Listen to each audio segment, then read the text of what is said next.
Hey everybody, Danny Maude here. Thanks for joining us. How do you release the golf club? Because if you're slicing it, you're specifically doing a specific release that's creating the slice. And if you hook the golf ball, same principle, there's a specific release related to that. And in this week's golf lesson, I'm going to share with you exactly what the best players do through the impact area. Because look, they may have very different looking swings, but they all look very, very similar from here to here. I'm going to share with you how you can get somewhere close to this so you can improve your overall consistency and accuracy in all your shots. Now, before I get into the training though, look, if you're new to the channel and this is one of your first videos of mine, please consider subscribing. Press that little bell button next to the subscribe button. You get notified every time I release a video just like this one. Plus, you don't have to remember a thing. If you like this lesson and you want to take something away, there's a free practice guide in the description box below. Go and download it. It's completely for free. Enjoy. Cool, so what's a great release? Well, a great release of a golf club through the impact is one that provides power and accuracy at exactly the same time. What does it look like with all the decent players and the decent players at your club will be doing this? It's very simple. If the club approaches on an arc from around the body, we've got power, we've got rotational power through the shot. The other thing that we get is look at this. My hand doesn't have to do anything, it just simply goes with the arc. If you're inaccurate and you're creating hooks and slices, it won't be doing this. So if you're slicing it, what you're doing is you won't be coming from an arc around and around. What you'll be doing is from here, you'll be coming down on a steep motion. So look at this. If I come down steep with my hands, suddenly now, that's not very powerful. That's almost like throwing underarm, and then suddenly we have to then manipulate the hands. You can see from looking at this, it looks more awkward. This is what creates slices. If you hook the golf ball, rather than come down this way, you then come down this way. Now look where you're heading out over there. What you're going to have to do now, you're going to have to manipulate with the hands, again creating lots of curvature, too much curvature. When you create an arc and it's neutral like this, suddenly we get much more consistency and we can generate more power. Question is, how do you go about doing it? We're going to start in real simple things. We're going to start to unlock different parts of the body to help you do this. What do you notice about an arc? Very simply, look, as I come back here where my hands are behind me, right? That is an arc. The hands start here and they work here. If we can get roughly around here, it makes our life so much easier. If you slice the ball, your hands will be here. Sometimes if you hook the ball, your hands are here. They're two out in front of you and then you have to react and do all kinds of stuff, right? So how do we help you to get into this position?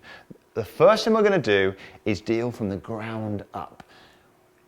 Unlocking your lower body will help you provide the natural arc. Watch this.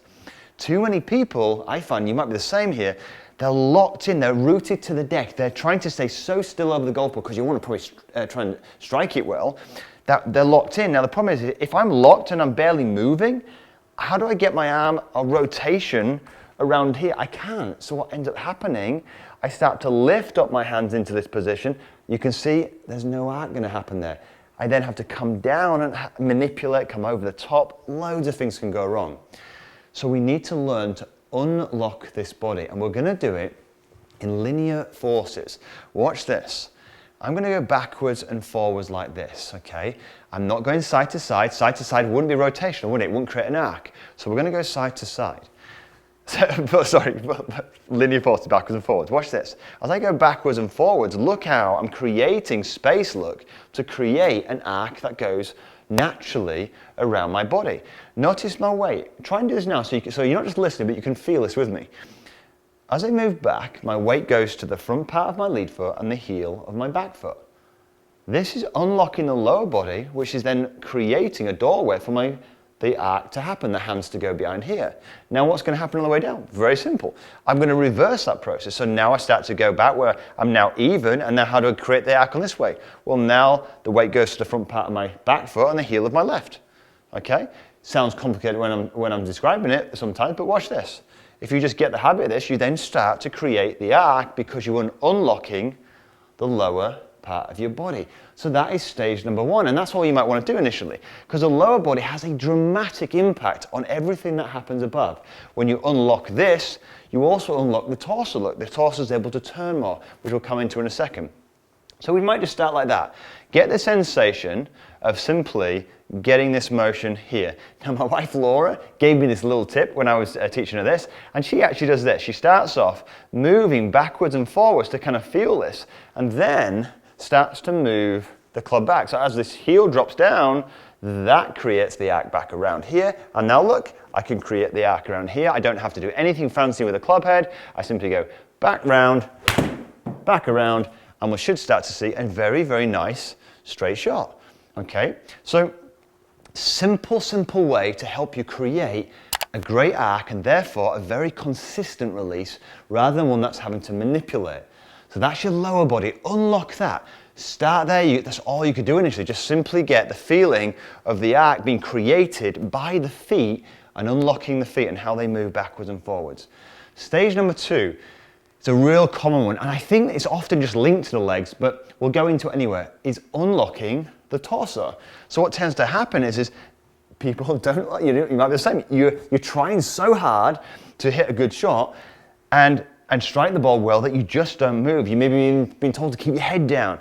But all this does is lock the torso in. Now if you lock the torso in, how do we get our hands back here to create an arc? We can't, can we? So what happens is we sling the club around, so the club goes behind us, but the club is not what we need to get behind. We need to get our hands deeper, yeah, behind us. But the club goes behind, and then we just simply throw over the top in this steep angle. That creates our slices. Or what happens is that some of the better players, they go, and they go back in here to try and hit it. So we need to unlock the torso. Now, the way to do this initially is to feel how much the torso needs to move. And a very simple exercise, go and grab a club now, simply do this, put it across your shoulders, okay?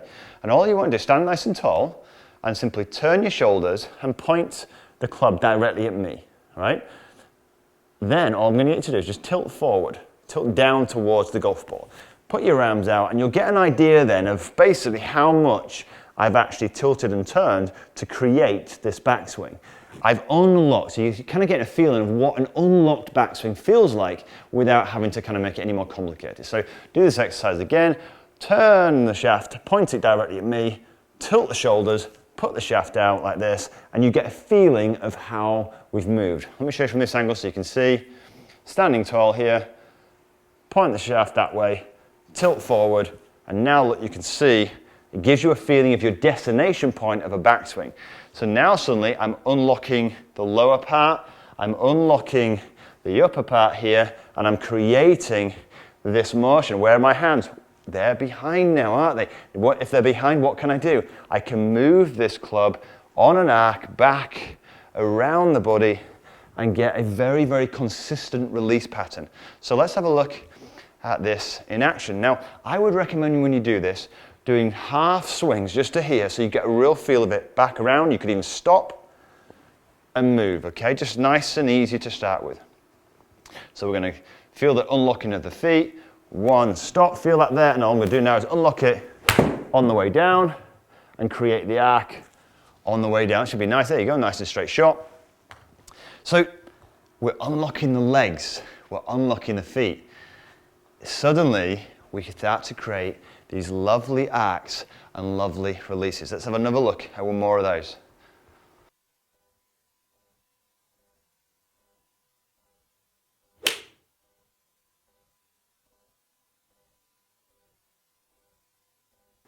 So you've unlocked the leg, you've unlocked your body. What do you do with the arms? Well, do you know what? They then react to the forces that you're just putting on them. So just like when you throw a ball and you kind of start with your legs and you unlock your torso, the arms naturally get thrown here. And then watch this, when you react and get your legs unlocked here, then your torso unlocked, the arms get thrown on the arc here. This is how you generate speed. Now, clearly speed might be something that you want to kind of resist initially, but feel with those heavy arms how they react, by the way, to the forces from the ground upwards. So we're building it here. As I get this motion here, that unlocks the torso. Then, because it's unlocking the torso, what's it going to do? Well, I'm connected to the golf club. It unlocks the golf club. So I'm swinging the club back now, where my hands here. Now what creates a downswing? Well, again, what am I doing? The feet start. They get unlocked on the way down. The forces then go this way with the feet. When the forces go this way, what does that create? We've just seen. It creates the arc going around. And as they go around, there we go. We get the club consistently swinging in a way that's always in an arc. We aren't reacting to the club by hanging onto it. If we hang onto it, by the way, too tightly, it's almost pointless doing this because suddenly we could still direct the club in all these different directions. But if we allow these forces from the ground up to naturally translate all the way to the club, you'll start to create this arc from the ground up, just like you would do if you were throwing a ball, throwing a discus, you name it. But you've got to unlock the legs, unlock the torso so that you can create the hands, put the hands behind here. They work around and through. So, hope you really enjoyed this lesson. This is such a very useful thing to learn and get a feel of. It's easy. Obviously, you're going to have different abilities in terms of flexibility. Don't worry, you might not be able to turn back as far. Absolutely fine. Doesn't matter. As long as you're unlocking a little bit, you'll get exactly what you need to create this shape. So, what do we say? Step one. Get the feeling, unlock the legs, straight line motions, okay? Looking like this. When that happens, this unlocks the hip, it unlocks the torso.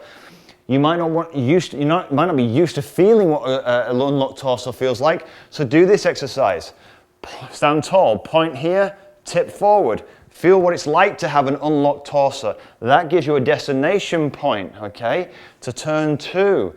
And third and finally, allow the arms and the shoulders to swing and then react to the forces. Now watch this. If I don't get the forces going like this and I move them sideways, what does my arms do? They get stuck inside. That's your hook, okay?